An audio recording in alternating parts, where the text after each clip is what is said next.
So if a founder wanted Praetura to be their investor, how do they approach people like you? I think you drastically increase your odds of gaining investment if you look at the investors' criteria beforehand, focus on the ones who actually invest in what you do.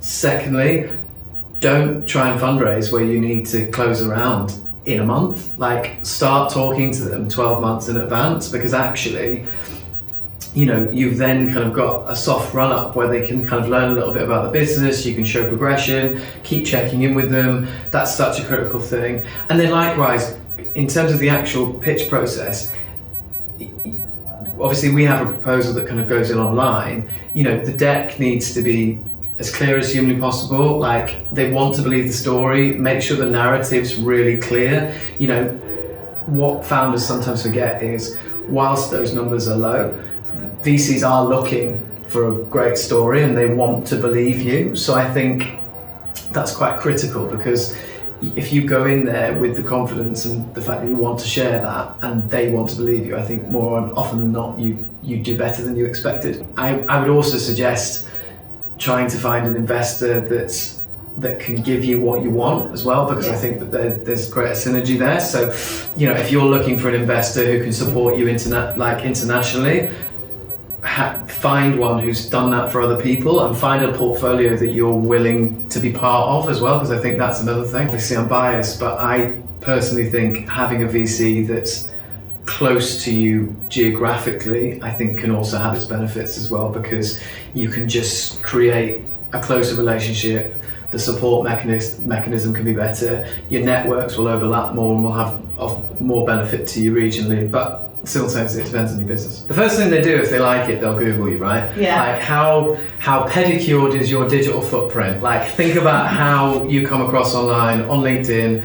You know, have you done any PR? Because PR is actually not hard. If you've got a good story for a pitch deck, there's probably some stories that should have gone into at least regional or sector press. How can you ensure that first page on Google, when they Google your brand name, is as impressive as it possibly can be, and convinces them of the story? And you're right, personal brand is such a critical one of that.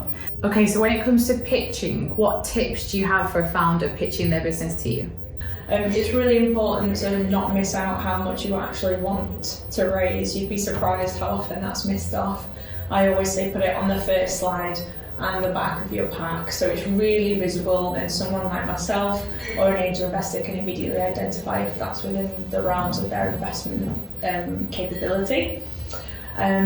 Make sure that your problem and the solution that you have to that problem in your business is easily understood by literally anyone. So could a 5-year-old understand it? Could a nan understand it? Like that's really, really important, because if you lose someone at the start of that, then they're not really going to be following the rest of your investment deck. And I think it's also really important to just be yourself. You're the most passionate person as a founder about your own business.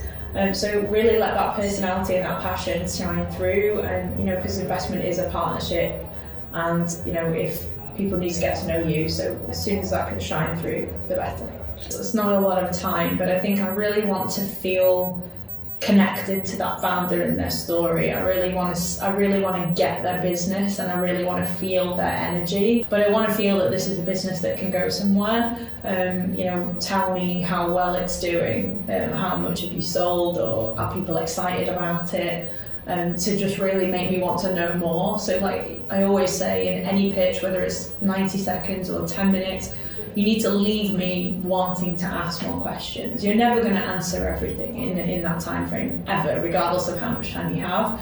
But it's about giving me enough information to want to know more, and that's the kind of balance that you've got to strike.